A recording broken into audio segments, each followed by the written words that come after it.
to Mr. Chalk's revision tips. This video will look at acquired immunity, types of vaccine, how a vaccine works, and long-term immunity.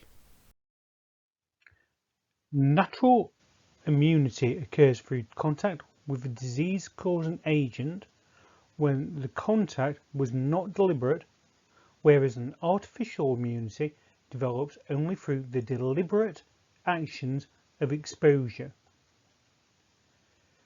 A vaccine stimulates a primary response against an antigen in a recipient without causing the symptoms of the disease. So, natural acquired immunity occurs when a person is exposed to a live pathogen, develops the disease, and becomes immune to it as a result of that primary immune response. Passive naturally acquired immunity. So passive immunity is the transfer of active humoral immunity from a ready-made source of antibodies.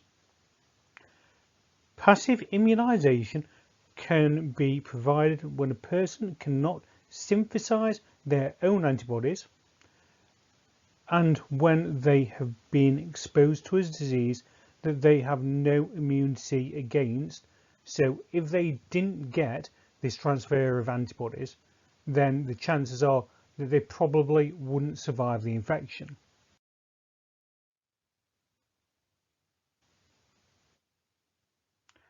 The adaptive immune system, also referred to as the acquired immune system, is a subsystem of the immune system that is compromised or composed of specialized cells which eliminate pathogens by preventing their growth.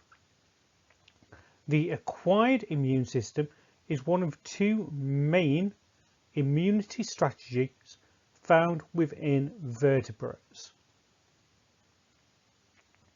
Artificially acquired active immunity is protection produced by the initial exposure of a person's antigens in a vaccine, so as to produce an active and long-lasting immune response. Artificially acquired passive immunity is an immediate but short-term immunization provided by the injection of antibodies that are not produced by the recipient's own cells. These antibodies are developed in another individual or animal and then injected into the individual.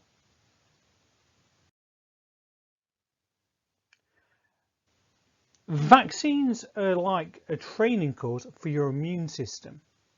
They prepare the body to fight the disease without exposing it to the disease symptoms. When foreign invaders, such as bacteria or viruses, enter the body, immune cells, called lymphocytes, respond by producing antibodies, which are small protein molecules. There are a number of different types of vaccines. So live vaccines or live attenuated vaccines are where we've got the pathogen and it's been weakened. So you'll still get an immune response against the virus or the pathogen, but it won't actually cause any symptoms of the disease.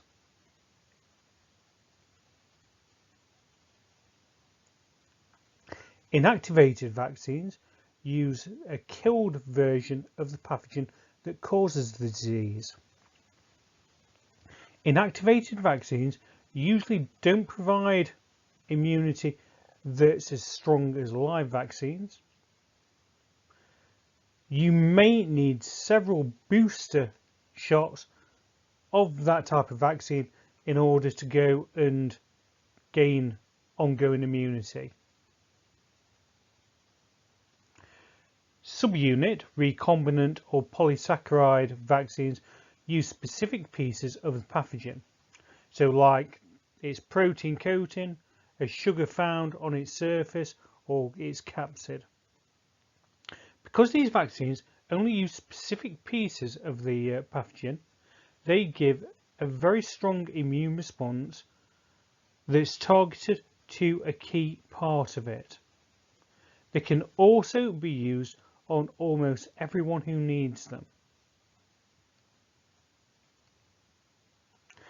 Antigen vaccines. So immunogenicity is the availability of a foreign substance such as an antigen to provoke an immune response in the body of a human or an animal. So in other words, it is the ability to induce a humoral and or cell-mediated response. Antigens found on the cell surface that have been extracted can produce this type of response. DNA vaccines contain DNA that codes for specific proteins from a pathogen. The DNA is injected into the body and taken up by cells whose normal metabolic processes then synthesize this protein, and it will then be taken up by the immune system and processed in a normal way.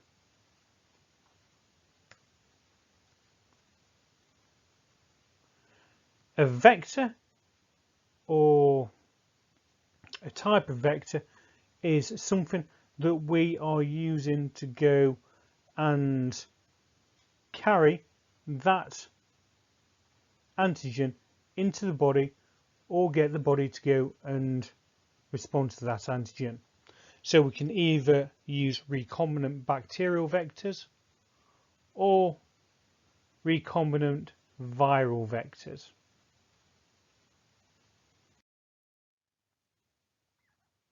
So various vaccines contain different forms of a pathogen. So we're going to have a run through of how live attenuated vaccines work to cause a long-lasting immune response. So the vaccines can have a weak version of a live virus, an inactive version of a virus, weakened toxins, all manner of things. So these injections might not be strong enough to give you the actual disease, but they do cause the body's immune system to interact with those antigens, so they will be able to respond to them if the body comes in contact with them in the future.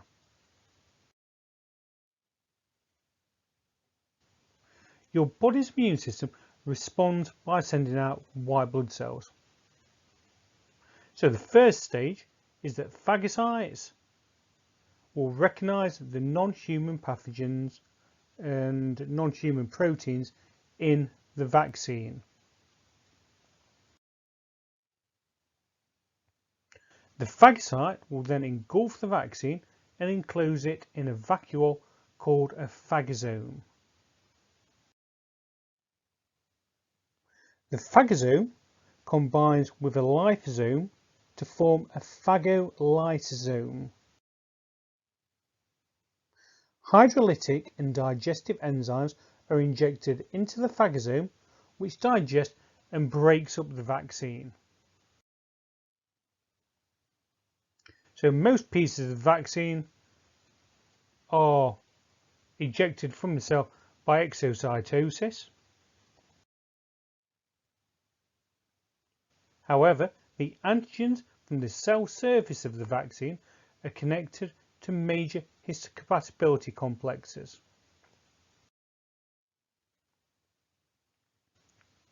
So these MHC move to the cell surface of the phagocyte, causing it to become an antigen presenting cell.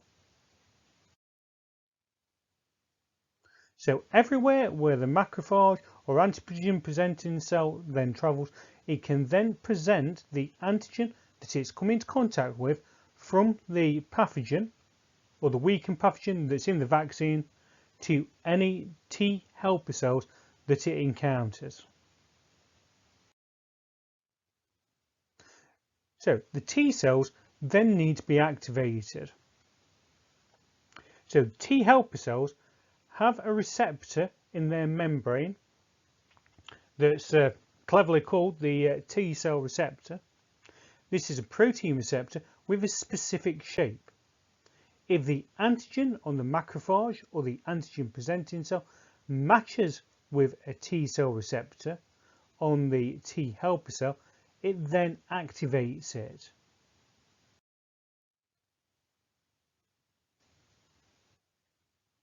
So only when a macrophage finds an appropriate T helper cell or a T cell receptor would process continue. That's why it takes the body's immune system a little bit of time to get going, and everything doesn't respond immediately.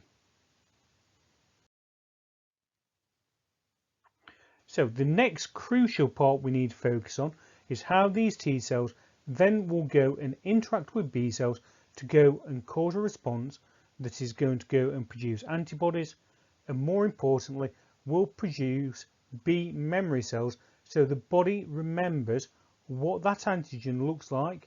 So if it is infected with that pathogen in the future, it will be able to produce a fast immune response against it, so that the disease caused by that pathogen doesn't have any real effect.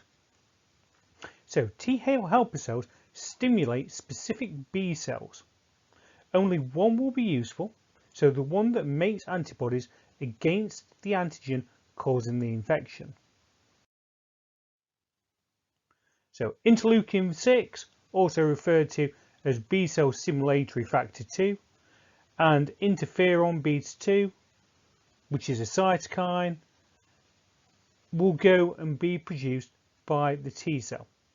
So these two chemicals play an essential role in the final differentiation of B cells into immunoglobulin or antibody secreting cells.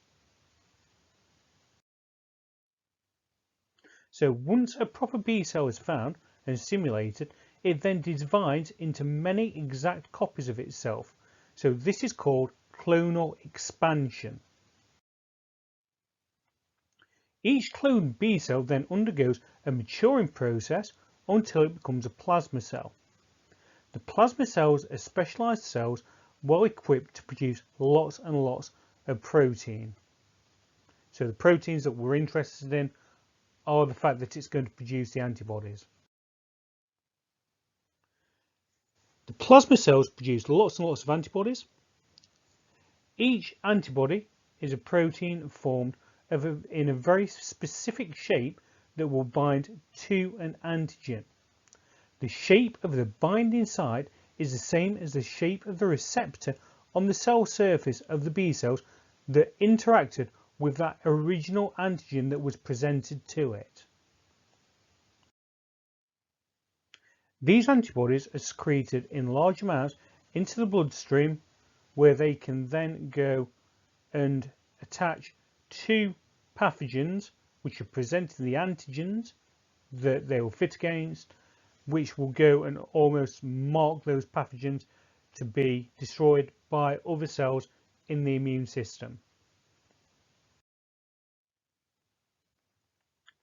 Once the infection has been dealt with, some B cells remain behind to form memory cells, so that if the antigen is encountered again, the whole process will be a lot faster. So if we go and look at primary and secondary responses against a pathogen, so the primary response, or the primary immune response, is when a pathogen infects the body for the first time, or when the body comes into contact with an antigen for the first time.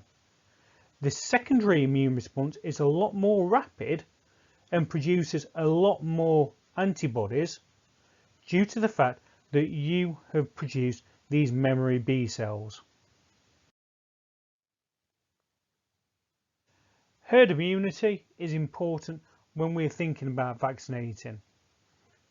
So when a high percentage of the population is vaccinated, it is difficult for an infectious disease to spread because there are not many people that it can spread to.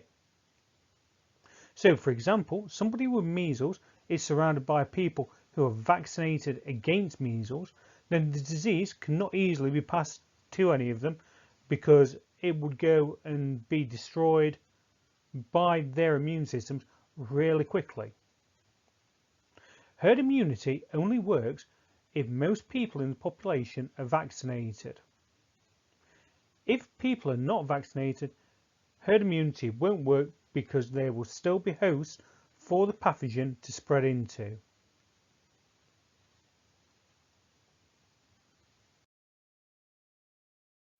Thanks for watching.